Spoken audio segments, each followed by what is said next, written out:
Palavra muito conhecida, já ministrada algumas outras vezes, em alguns outros momentos, mas que hoje acredito que Deus vai trazer vida, algo novo ao seu coração por meio dessa palavra.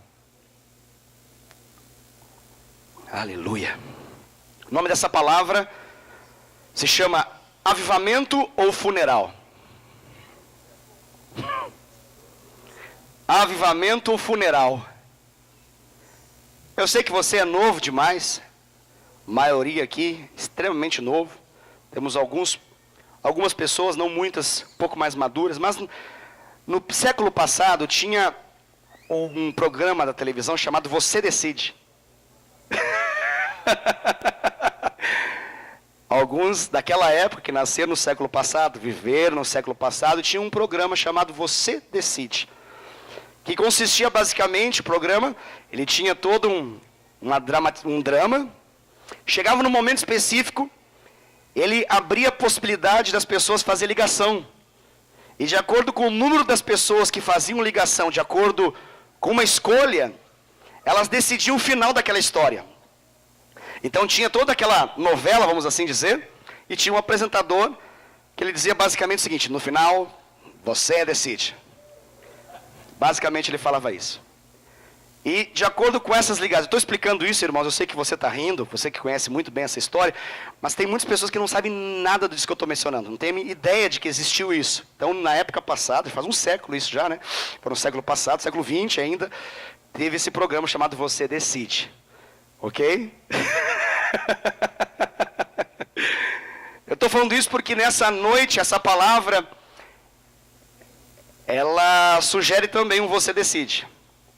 Essa palavra se chama avivamento ou funeral. Baseada em Ezequiel, capítulo 37. Ezequiel, capítulo de número 37.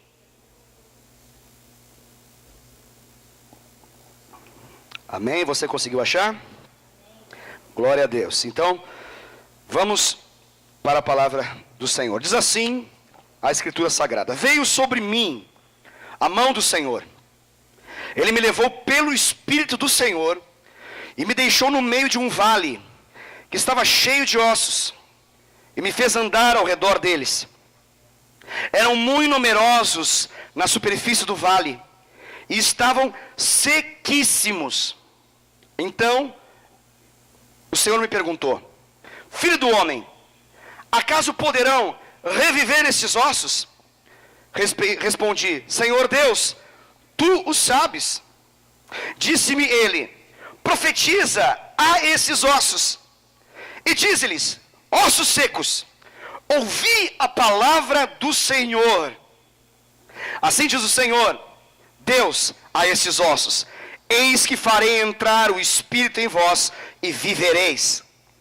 Porei tendões sobre vós, farei crescer carne sobre vós estenderei pele, e porei em vós o Espírito, e vivereis, e sabereis que eu sou o Senhor.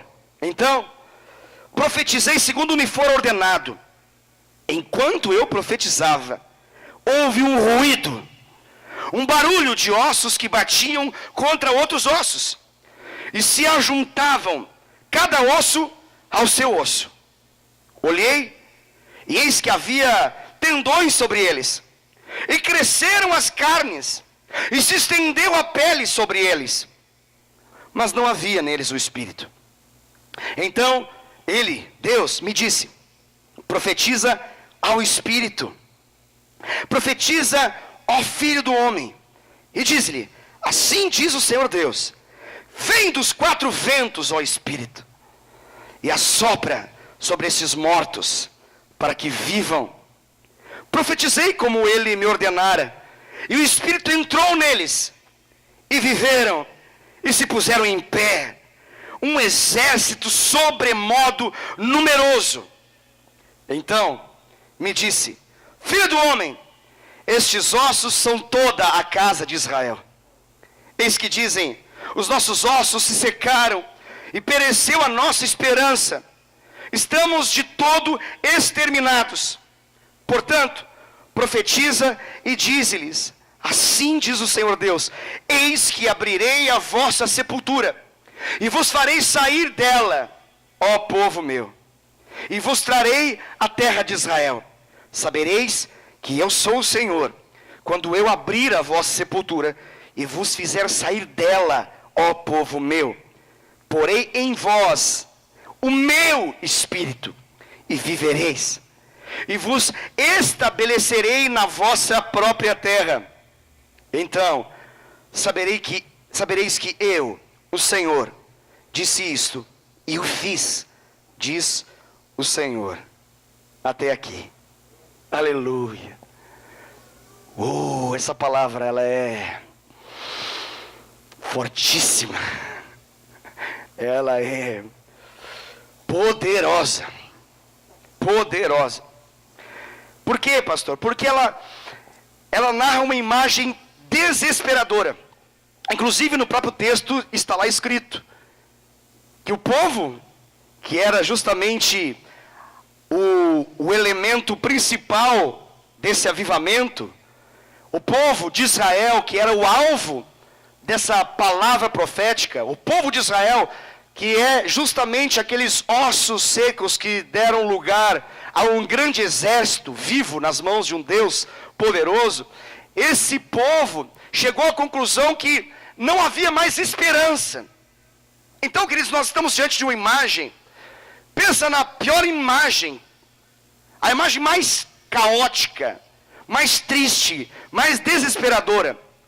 Uma imagem que ela teria como que uma legenda na parte de baixo, escrito: impossível.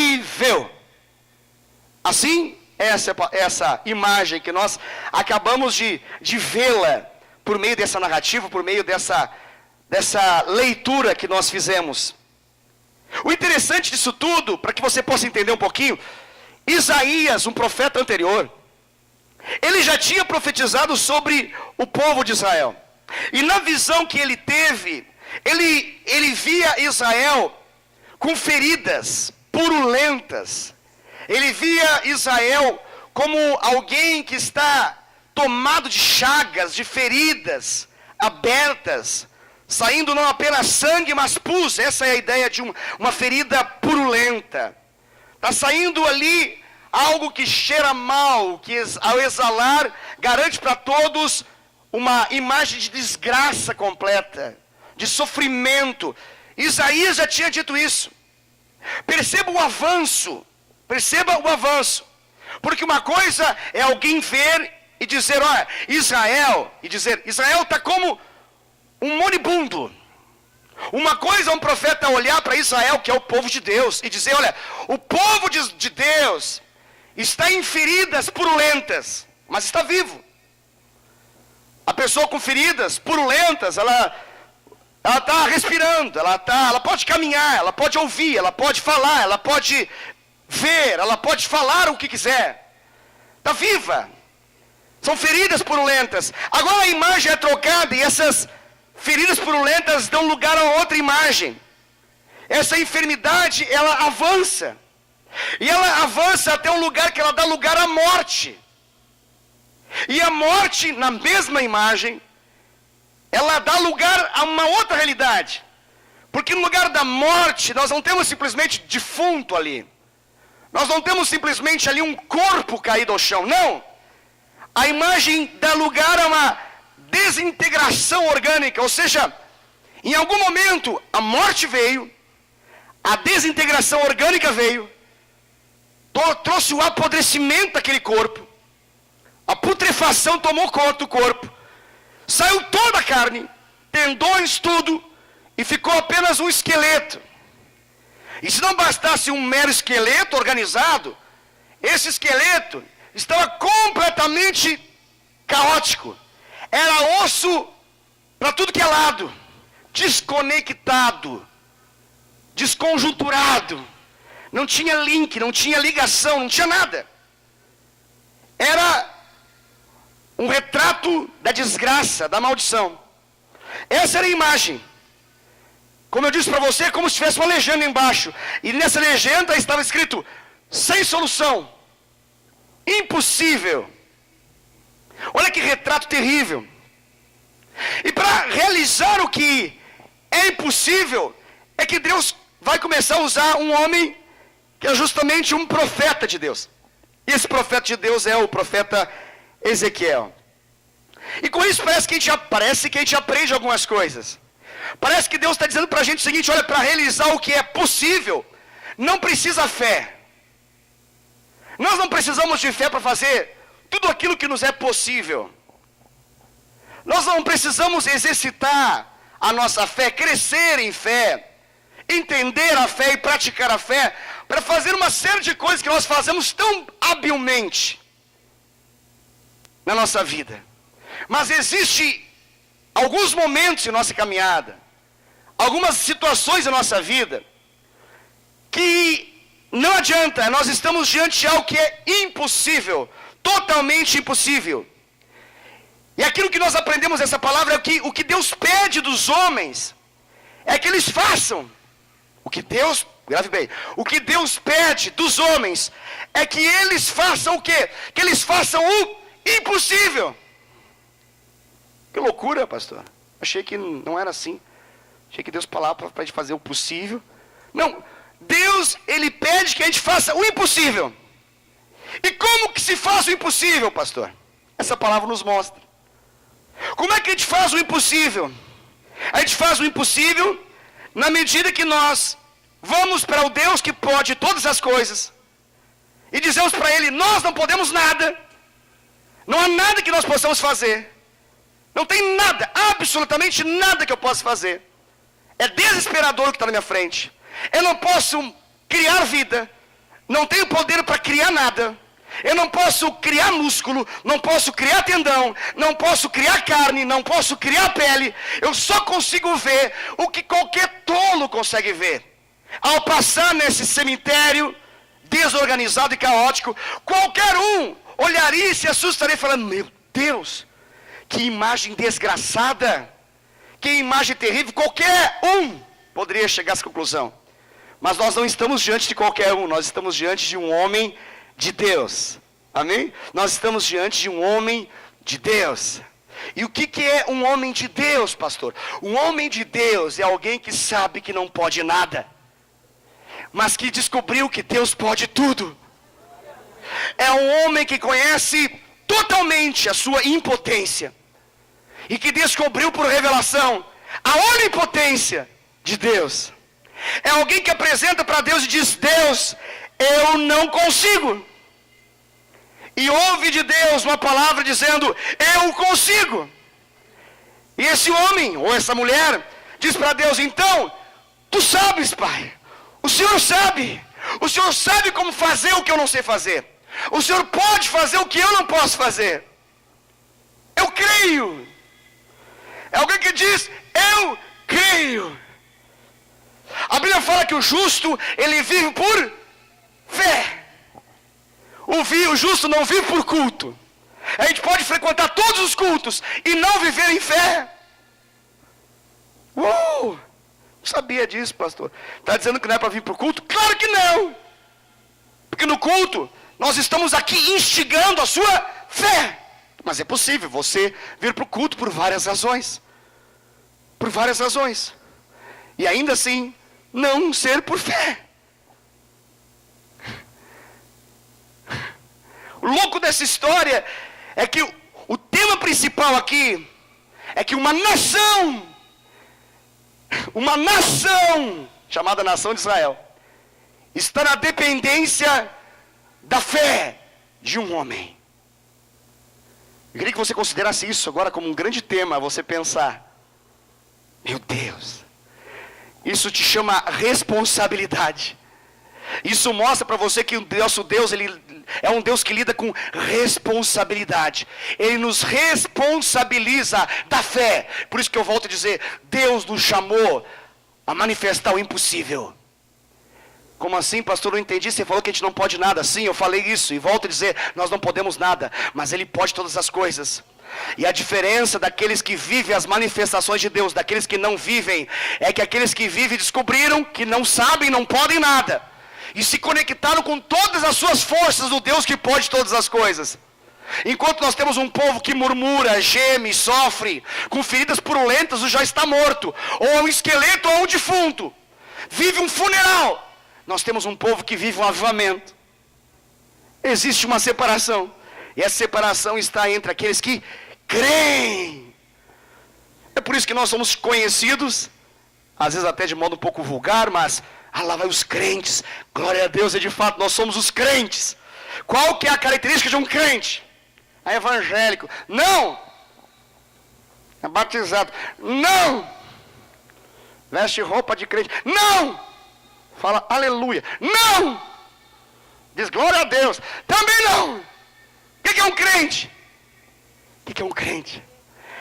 É aquele que chega diante de situações estarrecedoras como essa, e ele consegue crer no Deus do impossível. Uau!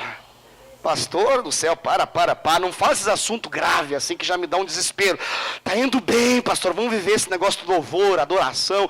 Esse negócio tá uma benção, a gente fica suado e é bom demais. Não fala em problema, não fala em caos, não fala em... Ai! Crentes. Para avivar, Deus só aviva aquilo que está morto. Deus só aviva aquilo que você entrega para Ele e fala assim: meu Deus, isso está ruim que dói. Porque enquanto você se acostumar com aquilo que é bom, você não vai poder experimentar aquilo que o céu quer trazer para você. Você não terá rompimentos de avivamento na sua vida se está bom. Tá bom, pastor. Nessa área tá bom. Como é que tá bom. Aí a gente está aqui, passa o ano inteiro, avivamento. Esse povo é louco. O povo é doido da cabeça. Meu Deus. Os cultos doido. Pastor doido, povo doido, fica falando de coisas doidas. Pega essa visão, pelo amor de Deus, senão você só vai ficar nessa impressão de que a gente é doido. Pastor, o que a gente vai viver nesse ano de 2019? Avivamento. Mas deixa eu falar uma coisa para você. É possível que alguns vivam um funeral. Ai, meu coração se estremece. Eu me emociono e choro por isso, porque eu sei que alguns vão escolher viver funeral. Pastor, o que é o retrato disso? Pastor, aconteceu alguma coisa? Caiu o quê? Uma bomba atômica ali? Isso é o quê? Hiroshima, Nagasaki. O que aconteceu ali, pastor? Caiu uma bomba nesse lugar chamado Israel. A bomba do pecado. A bomba do pecado. E parece que mesmo nós que já vivemos depois da bomba atômica, ainda não descobrimos o quanto bomba atômica o pecado pode ser. Mesmo que nós temos a Bíblia, que muitos não têm a Bíblia que nós temos o nível de revelação que nós temos, nós ainda temos dificuldade de entender o que o pecado causa. Israel era o povo amado de Deus, escolhido de Deus. Israel foi o povo que Deus escolheu dentre todos os povos da terra. O povo que Deus escolheu falou assim: eu vou ser o Deus de Israel. O povo que Deus, desde Abraão, passando por Isaac, tocando em Jacó, mudando o nome dele para Israel, falou: esse será o meu povo. O povo que Deus tinha como povo especial dentre todos os povos, para sinalizar para todos os povos da terra como que se andava com Deus na terra. Esse povo viveu os maiores e mais, grave bem, extraordinários milagres. Não num ano, não numa temporada, por anos e anos a fio. Esse povo, dentre todos os povos da terra, não podia dizer Deus é mau. Eles sabiam que Deus era bom. Esse povo conhecia a bondade de Deus. Esse povo sabia que Deus era o Deus que fazia da rocha sair água. Esse povo viu o mar vermelho se abrir, viu o rio Jordão se abrir, viu tudo se abrir na frente deles. Esse povo teve uma enxurrada de codornizes voando na direção deles, quando eles estavam com vontade de comer uma coisa diferente, porque estavam enfastiados de pão. Aí Deus deu um Chester daquela época para eles, grandão lá, surgiu ali. se empanturraram comendo codorniz.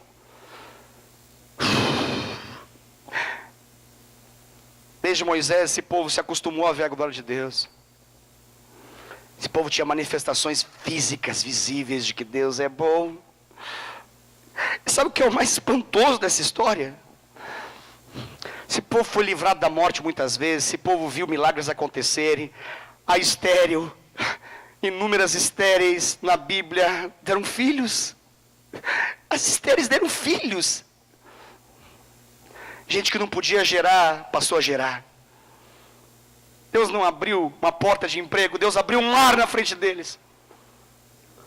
Deus não tirou um demôniozinho da frente, Deus quebrou a dinastia de Faraó sobre eles. Deus deu terra para quem não tinha terra, Deus fez tudo para esse povo. Pensa num povo que viveu extraordinário. Pensa num povo que viveu extraordinário. Que estava empanturrado de bênção. Que não tinha razão nenhuma de reclamar. Mas era um povo de dura cerviz. Eles tinham uma coluna como alguém que tinha 20 hérnias. E que teve que fazer uma cirurgia na coluna. E que no lugar dessas articulações, colocou dentro dessa estrutura da coluna, colocou um gesso forte, de modo que não se dobrava mais. Isso é dura serviço. O povo de Israel não se dobrava mais. O céu se abria, o fogo descia, e o povo estava duro. Você consegue entender isso? Meu Deus, temos alguns pais aqui, em alguns momentos da vida os pais já perguntaram, eu não entendo, eu dou tudo para o meu filho, eu dou tudo para minha filha, e ele é ingrato, desobediente, mau, escolhe errado, faz tudo errado, por quê? Eles perguntam. Ensinei o certo, faz o errado. Dou o melhor, ele escolhe se estragar e estragar tudo. Se tem uma dor no coração de um pai e de uma mãe, é quando esse pensamento toma conta a sua alma. Pense em Deus como um pai, dando tudo para Israel. Tudo para Israel. E Israel está obstinado no pecado. Israel virou um cara de pau.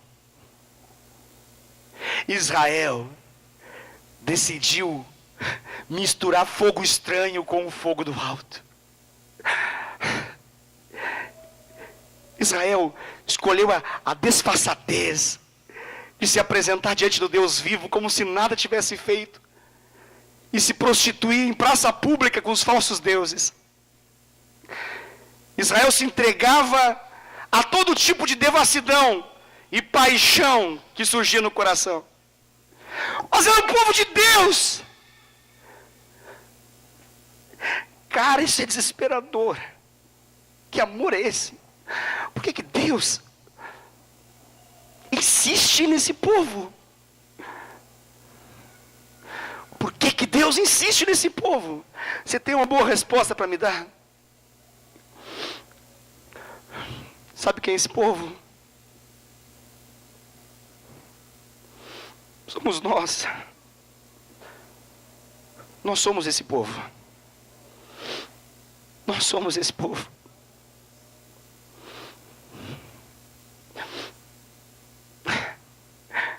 É o povo que vive o avivamento no domingo e dá em cima da mulher do outro na semana. É o povo que se dobra no domingo e se prostitui na terça-feira. E qualquer um que passa fala, pastor, ou fala, Deus, pelo amor de Deus, manda para o quinto dos infernos. Eu fico pensando, meu Deus, não dá. Não tem como. Por que não dá, pastor?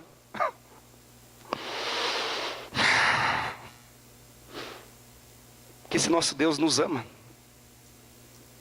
Nos ama. Nos ama.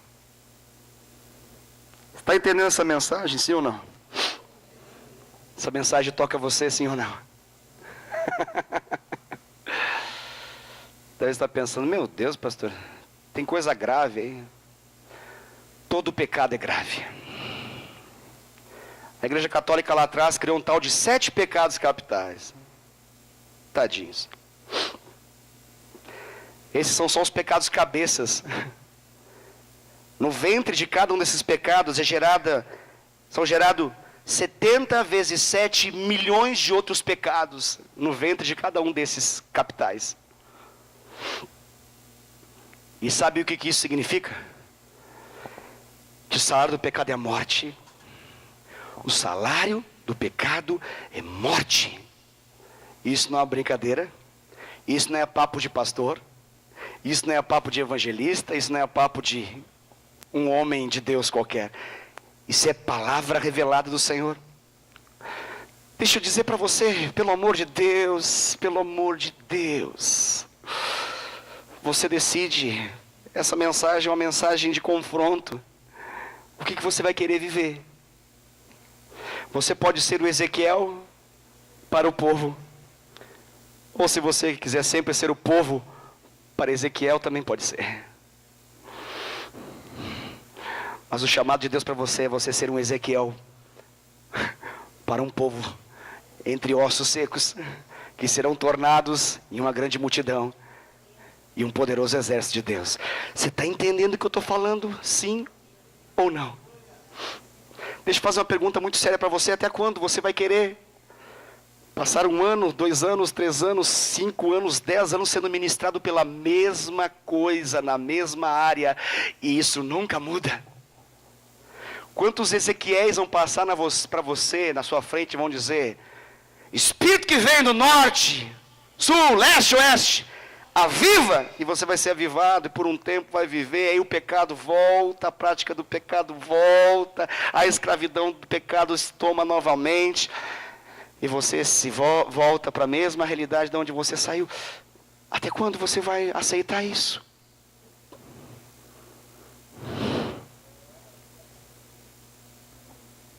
Até quando você vai aceitar isso? Pastor, para que está dando coceira no ouvido. Eu sei. Foi profetizado isso. Chegaria um tempo que daria coceira no ouvido. Qualquer coisa seria mais interessante do que ouvir uma mensagem como essa.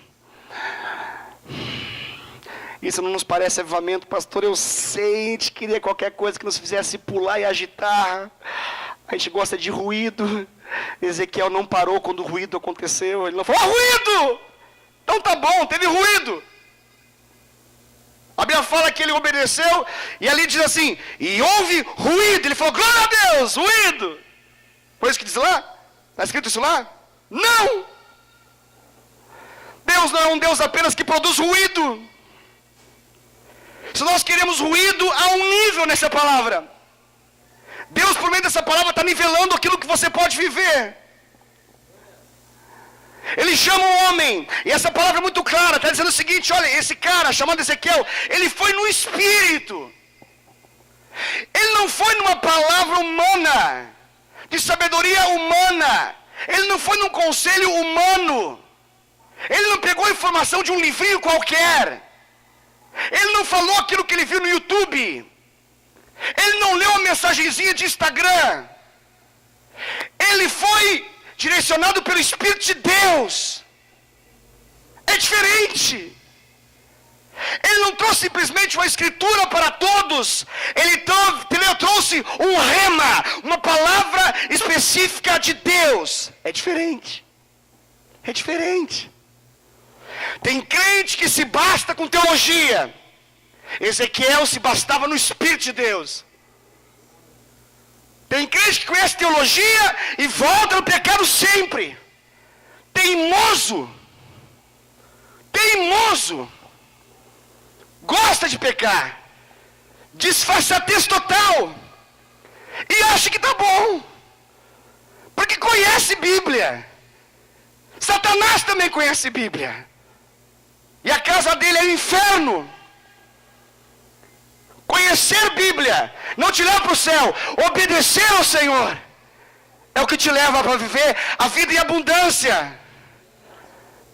É diferente. É importante que você entenda isso. É diferente. Conheço homens nessa cidade que param no sinaleiro, no semáforo, no sinal, não sei como você chama isso. Pede moeda, eu falo com ele. Eu conheço a história de vários. Eles falam, já fui presbítero, já fui obreiro. E canta corinho para mim. Fala, pastor, te amo, me beija. É escravo do crack. É escravo do alcoolismo. Perdeu emprego, família, tudo. Conhece Bíblia. Conhece Bíblia.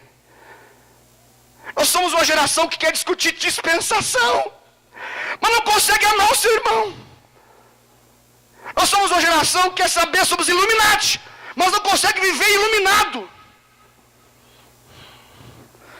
Nós somos uma geração que gosta de papinho teológico. Deus não falou, Ezequiel, chegue diante desse vale de ossos secos e fale doutrina para eles. E fale, a doutrina do Senhor é, ossos secos, se vistam de outras roupas. Parem de cortar o cabelo desse jeito. Não! Doutrina é importante, pastor. Sim, tem doutrina de homens, de demônios e é de Deus, diz a Bíblia. É importante. É importante. Mas só é importante para aqueles que estão vivos, porque aqueles que estão mortos, doutrina não importa. Pastor, esses mortos são os perdidos, né, pastor? É. E não é. Como assim, pastor? É porque vão para o inferno. Não é porque é povo de Deus.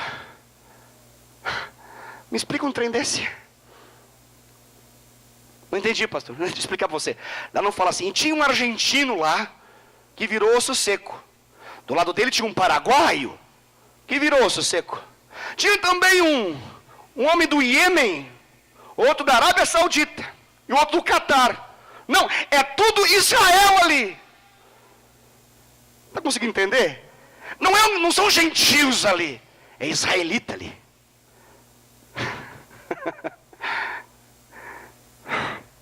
Traduza isso aí, pastor, que você acabou de falar que eu não entendi. É gente crente, gente que vai à igreja, gente que chama Deus de Deus, que sabe o nome de Deus, que já teve experiência com Deus, que já conheceu de Deus, mas não muda. É obstinado no pecado. O primavera faz gol, ele vai, primavera,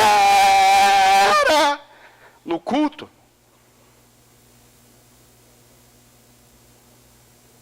Não precisa dessas coisas na casa do Senhor. Na casa do Senhor.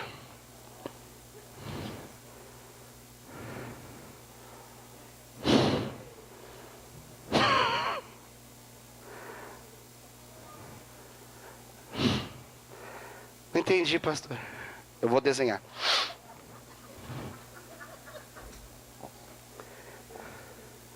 Se emociona no filme. Vê uma série americana, chora. Deus fala. O olho está seco. Por que o olho está seco, pastor? Porque o coração está seco. E se o coração está seco para Deus, o olho está seco também. Você consegue entender isso? Tem gente que chora vendo sessão da tarde. Deus fala, não chora nada. Não choro nessas coisas.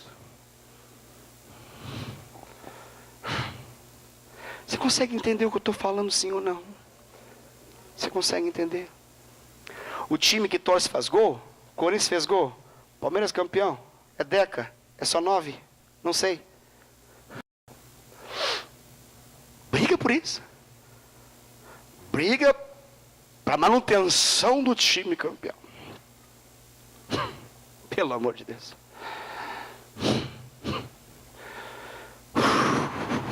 Até quando? Você consegue entender?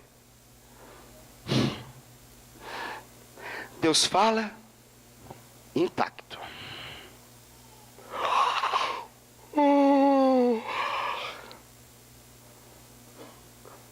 cultos bocejantes. Tem que ter algum problema.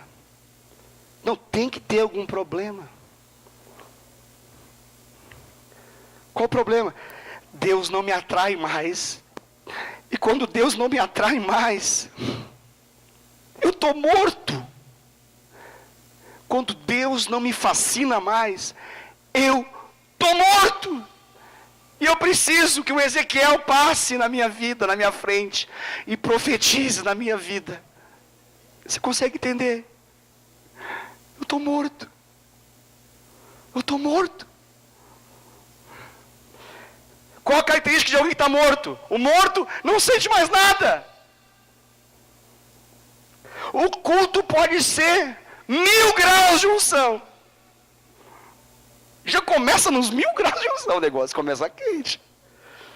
Imagina o trem. Primeira música, 1000 graus de unção. Pelo amor de Deus, já começa lá no... Detalhe, está dando 9,5 e está quente ainda. Está quente, pastor? Estou vendo, não estou falando disso, não. Estou falando de unção. É palpável a unção nesse lugar. Quem prega aqui, tinha um pregador, domingo passado, ele chegou em casa e falou assim: pastor,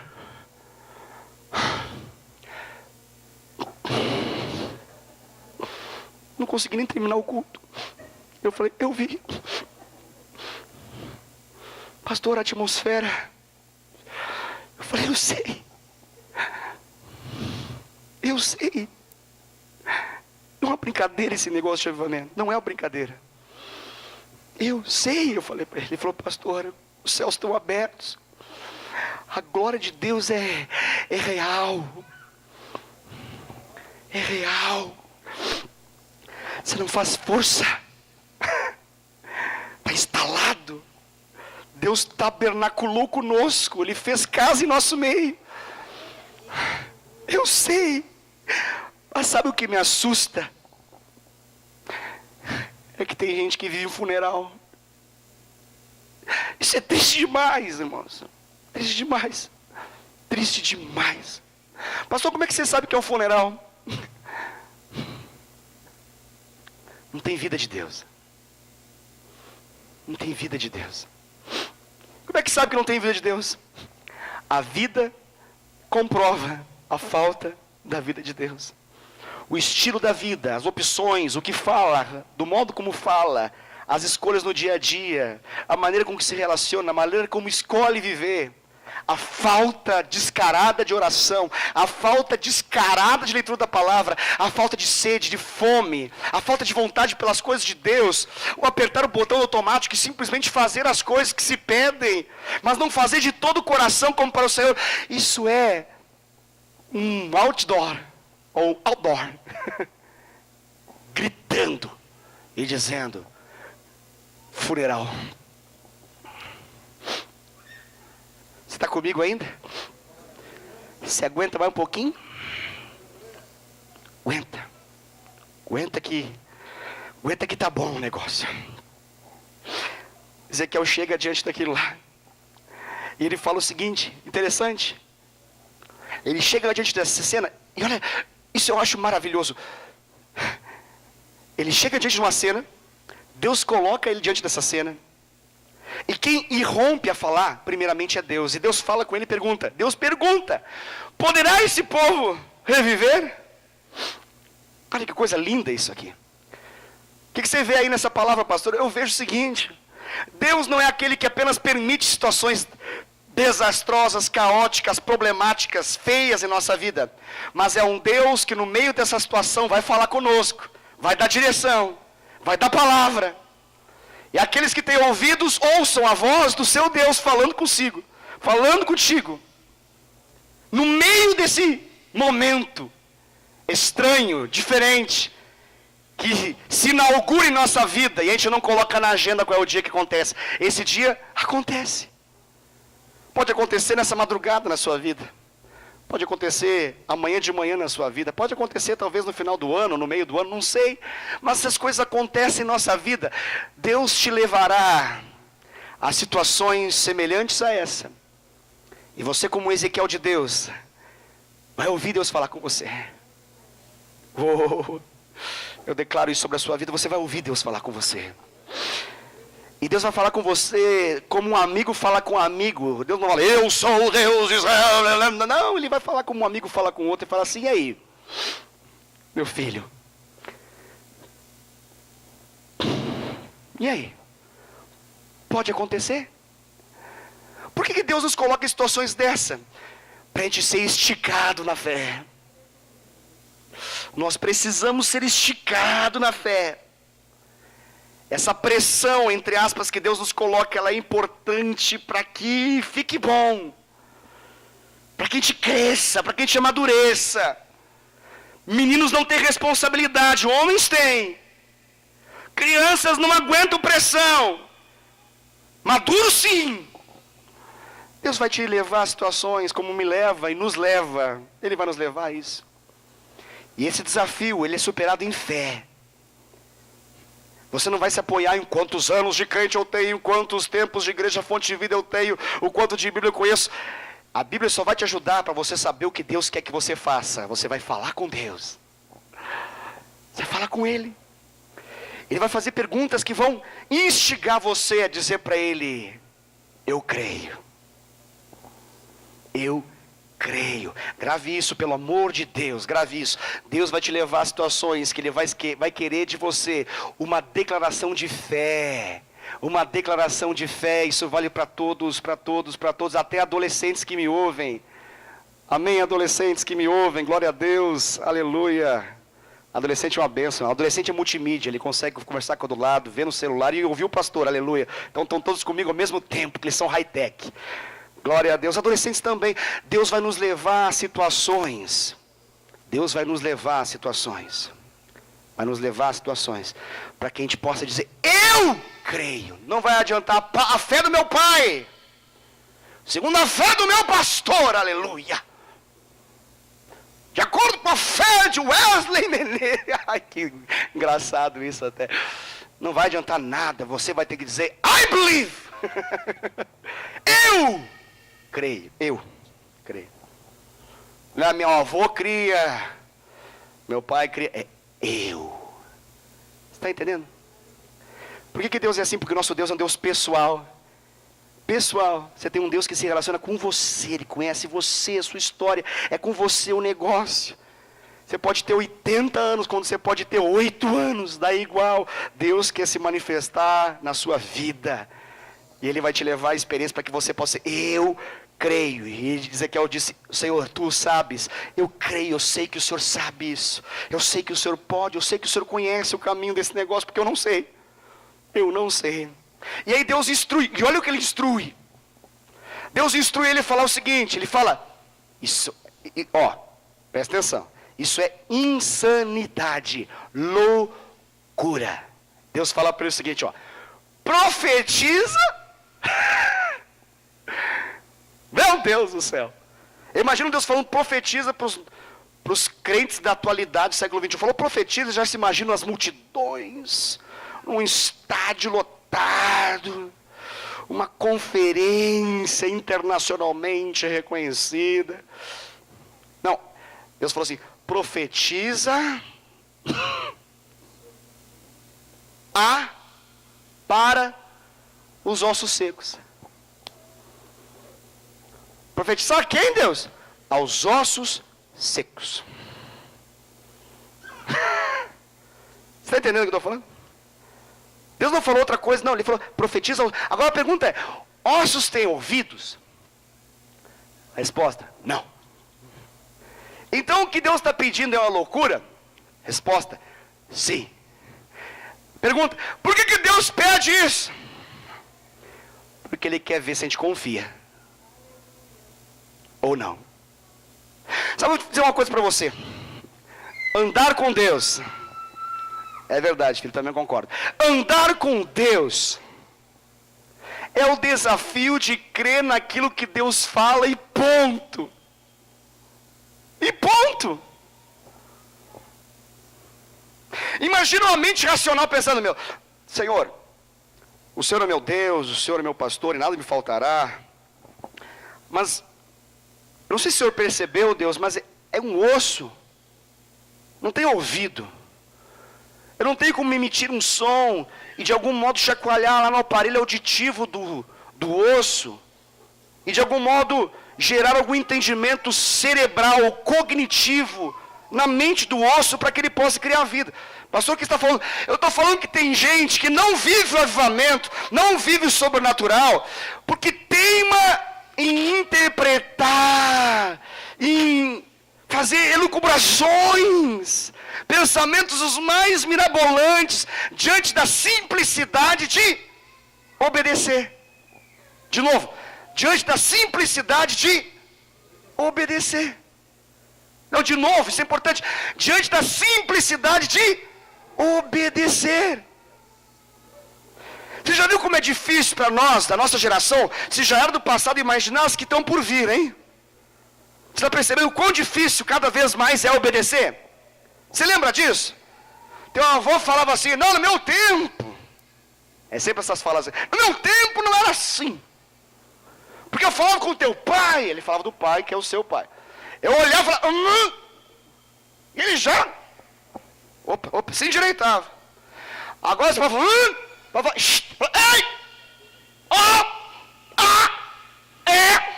ei, ó, Você pode falar o alfabeto inteiro de A a Z e o filho. Aí você fala, meu Deus do céu. O que estão dando na comida dessa geração? Deve ser na água, alguma coisa está acontecendo. Já viu isso? Com o avançar do tempo, cada vez mais. Aí o pai pensa, meu Deus, mas não está entendendo um negócio desse. É tão fácil obedecer, meu filho, vem cá. É assim, ó, a obediência precisa ser imediata, completa, de bom coração. Senta aqui.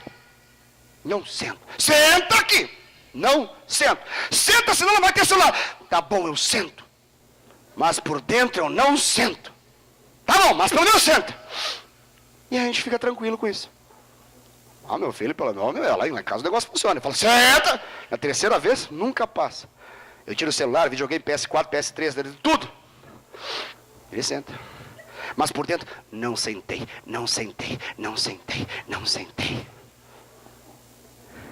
Meu Deus. Pastor, qual é o mal disso? O mal que é um mau estado da nossa geração. Há uma teimosia generalizada.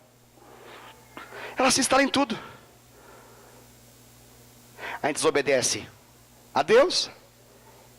E o seguinte, ó, se a gente desobedece a Deus, a quem mais a gente vai obedecer, né? Então vai uma desobediência ou uma obediência fingida com os pais, vale uma desobediência ou uma obediência fingida com os patrões, vale uma desobediência ou uma desobediência fingida com as autoridades, pode ser com guarda de trânsito, pode ser qualquer coisa. E a gente passa a viver uma vida assim. E o triste é que a gente pode achar que isso é normal. Ezequiel ouviu um comando dos céus. Qual que era o comando? Profetiza a esses ossos. O que ele fez? Profetizei aos ossos.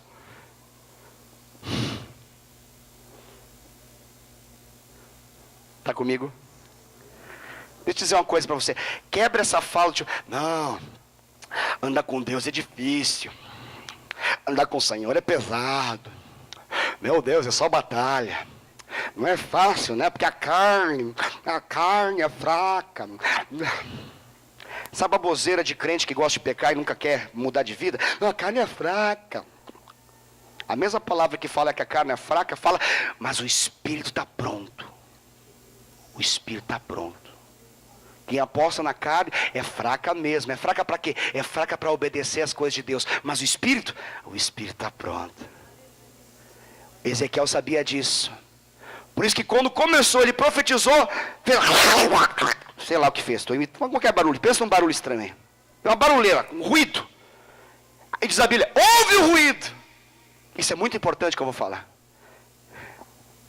Não pare no primeiro ruído da vontade de Deus na sua vida. Não pare no primeiro sinal de que está começando a acontecer. Tem gente que é afoito, ansioso. É rápido demais. Não espera a obra de Deus. Detalhe, muitas das obras que Deus faz em nossa vida são semelhantes a essa que Deus fez. Deixa eu fazer uma pergunta para você. Será que Deus não poderia, com um sopro dos seus lábios poderosos, onipotentes, fazer aqueles ossos virarem uma geração, um exército poderoso na frente de Ezequiel? Será que ele não podia, num só, fazer isso acontecer? Podia. A pergunta é, por que Deus não fez? Porque nós temos um Deus didático. Porque nós temos um Deus que é mestre. Ele quer nos ensinar a se mover nele. Ele quer nos esticar no meio do milagre que ele manifesta. Os milagres que ele manifestam externamente é um sinal para o lado de fora daquilo que ele já fez dentro de nós. Dentro de nós. Quando você celebra um milagre exterior, que você fala para todo mundo, você se esquece de contar em tudo que ele fez nesse processo do lado de dentro do seu ser. Pergunte para o Rafael e para a Vanessa se Deus não fez primeiro neles, para poder fazer depois através deles. É sempre assim. É sempre assim. Profetiza aos ossos secos. E ele profetizou. Chegou um momento que estava diante dele o quê? Os ossos se conectaram com os outros ossos. Essa barulheira toda é só osso batendo em osso. E aí formou o quê? Um esqueleto. Sabe o que acontece, irmãos? Deixa eu falar uma coisa para você. Tem muitos ministérios da nossa geração que se contentam no estilo, no modus operantes, esqueletos. Esqueletos. Como assim, pastor? Tem gente que se contenta com essa experiência. Pastor, não dá para se contentar? Não! Por quê? Porque ainda não tem vida. Ainda não tem a vida de Deus. Ainda não é. Tem gente que está liderando, que está treinando outros, que está ensinando outros, e está seco. Seco! E sabe qual é a coisa mais triste? Se contenta com isso. Deixa eu fazer uma pergunta que Deus fez para o Ezequiel, vou fazer para você. Um exército de esqueleto pode vencer outro exército? O que é possível fazer com um exército de esqueletos? Nada. Nada. Tenta visualizar uma igreja de esqueletos. Um pastor de esqueleto. Tenta visualizar isso. Eu sei que é difícil, no meu caso. Mas tenta. Esqueletos grandes, né? Esqueleto com ossos. É que o meu problema não é gordura. Eu tenho uns ossos bem... Você entendeu? Então, imagina uma cena dessa. Um líder com seu esqueleto. Impondo as mãos, esqueleto. Pelo amor de Deus! Pastor, o que é isso? Isso é religião. A velha, horrível, nojenta, podre, asquerosa religião. Aquela que se contenta com os ritos que um esqueleto pode fazer. A gente pode botar um esqueleto, bota o microfone na boca, até cantar, talvez ele possa cantar. Como assim, pastor? Não tem vida. Não tem vida na vida dos outros, não sai vida. Fala, mas não tem vida. Enxerga, tem vida. Não tem vida. Você está comigo ainda? Pelo amor de Deus, fique um pouquinho mais, aguenta o tranco aí. Aguenta o tranco. A gente está passando por uma área de instabilidade. Daqui a pouco a gente vai começar a descer e todo mundo vai tranquilo para suas casas. Avivados. Em nome de Jesus. Então, quando a área de estabilidade está acontecendo, senhoras e senhores, estamos passando por uma área de estabilidade. Por gentileza, tome seu assento. Coloque seu cinto de segurança. Coloque o cinto de segurança aí, que Deus está falando. Segura um pouquinho mais.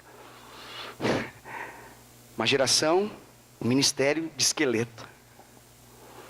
Tem um que parece melhor, que já não é um esqueleto. É quando o esqueleto dá lugar a um pouco de carne.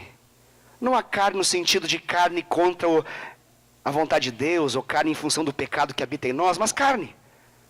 Tem carne. E quando tem carne, tem um olho. Quando tem carne, tem um ouvido. Ou melhor, tem uma orelha. Quando tem carne, tem pés. Quando tem carne, tem pernas, tem braços, tem tudo. Tem uma aparência maravilhosa. Esse é o ministério mais terrível ainda. Quanto mais se aproxima do milagre, mas não é milagre, é mais terrível ainda. Grave isso. Essa é Ctrl-C e Ctrl-V. Então, quando acontece isso, tem que pegar. Quanto mais se aproxima, porque quando é carnal, carne pura, contra a vontade de Deus, a gente é gritante, a gente fala, sai daqui, Satanás. Mas quando está bem próximo, parece muito milagre, parece muito avivamento, mas não tem nada de vida. Cuidado. Isso é perigoso. Perigoso. Por quê? Porque tem um olho lá, às vezes tem um olho azul. Às vezes tem um olho verde. Você fala, nossa, que olho. Às vezes tem uma orelha bonita. Nossa, que coisa, olha que eu ouvi. Não ouve. Não ouve. Tem uma língua, mas não fala. Como assim, pastor? Tem tudo, mas não tem o que importa. Não tem a vida de Deus. Você ainda está comigo, certo? Não se contente com isso. Não se contente com isso em nome de Jesus. Pastor, como é que eu não me contento com isso? Continua conectado à boca de Deus. Deus vai continuar falando com você. E vai chegar um momento e Ele vai perguntar de novo, e aí? Poderá esse exército, grande exército, se levantar e fazer as batalhas do Senhor na terra? A resposta é, claro que não. O que eu faço, Deus? Não tem uma coisa, não tem o Espírito. Detalhe, o Espírito ali é com letra minúscula, quando ele fala, né? O que significa isso, pastor? Ele está falando do Espírito das pessoas ali. Ele não está falando do Espírito de Deus. Agora ele está falando o seguinte, agora ele vai dar um outro comando, ele fala assim, ó, profetiza agora ao Espírito. A gente logo pensa, profetizou ao Espírito Santo. Não, a gente precisa profetizar ao Espírito Santo. É Ele que profetiza através de nós. Não é ao Espírito de Deus. Agora é uma profecia aos espíritos encarcerados em morte. Aos espíritos que um dia fluíram, mas não fluem mais. Aos espíritos que um dia viviam grandes coisas, mas já não vivem nada, porque estão mortificados pelo pecado. Você está comigo ainda, pelo amor de Deus? Não dorme, pelo amor de Deus, que está chegando a melhor parte. Daqui a pouco a gente vai descer o avião e vai dar tudo certo. E ele vai falar o que? Ele fala, agora, Ezequiel, e esse é o momento que você precisa colocar o seu nome nesse negócio. Eu coloco agora, Wesley, você precisa, Deus fala, profetizar o Espírito. Avivamento é o Espírito Santo em relação ao nosso espírito. Avivamento não é um ruído que é produzido na nossa carne ou simplesmente em nosso esqueleto. Avivamento é o irromper da glória de Deus, do sopro de Deus, da vida de Deus no nosso espírito. No nosso espírito. Onde está o reino de Deus? Perguntaram para Jesus. Ele falou, dentro de vós. Aonde que está esse negócio? Pastor, o avivamento começa onde? No lado de dentro. O avivamento começa onde? No nosso interior. Aonde o lugar onde começa? Em nosso espírito. É em nosso espírito. É no seu espírito. Pastor, o que é o espírito? Não estou entendendo. Eu achei que era corpo e alma, alma e corpo, corpo. Não. Tem um espírito que foi mortificado pelo pecado, mas que pode ser vivificado pelo Espírito Santo de Deus. Esse espírito com letra minúscula é o seu espírito. Esse espírito que Deus quer deixar pronto para obedecê-lo sempre. Esse espírito que o Senhor quer trazer vida, soprar. Soprar. Entenda o seguinte, porque eu sei que sempre tem os teólogos, eles ficam preocupados demais com a mensagem. Eles ficam pensando, isso é heresia, porque um crente de verdade, ele sempre tem um espírito vivificado. É verdade, teólogo, você tem toda a razão. Mas a verdade é que se você não viver uma vida de intensidade e intimidade com o Espírito Santo de Deus, você vai se limitar a ter uma fagulha no seu espírito. E Deus não quer apenas um foguinho de isqueiro no seu espírito. Deus quer uma chama no seu espírito. E essa chama precisa de um sopro. Como que uma fagulha que está lá e você chega e faz, e ela cresce. Você precisa do sopro que não vem do Wesley. Você precisa do sopro que vem dos céus. Eu não estou dizendo com isso, eu não quero quebrar sua teologia sadia, de que você vai para o inferno. Mas eu quero dizer para você, que você não pode se contentar com essa realidade. Não aceite. Por quê, pastor?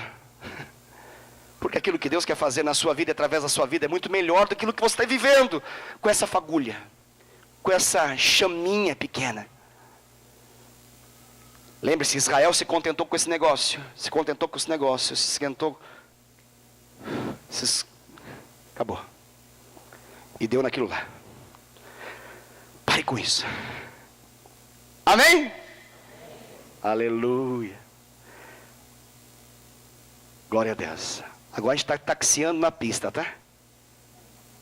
Estamos taxiando na pista. Daqui a pouco a gente vai liberar. Aí você vai poder percorrer nesse túnel, descer, sair desse aeroporto e tá na benção. É mais ou menos assim, né? É mais ou menos assim. É mais ou menos assim. Glória a Deus. Mas o que a gente faz agora? Vamos ficar de pé.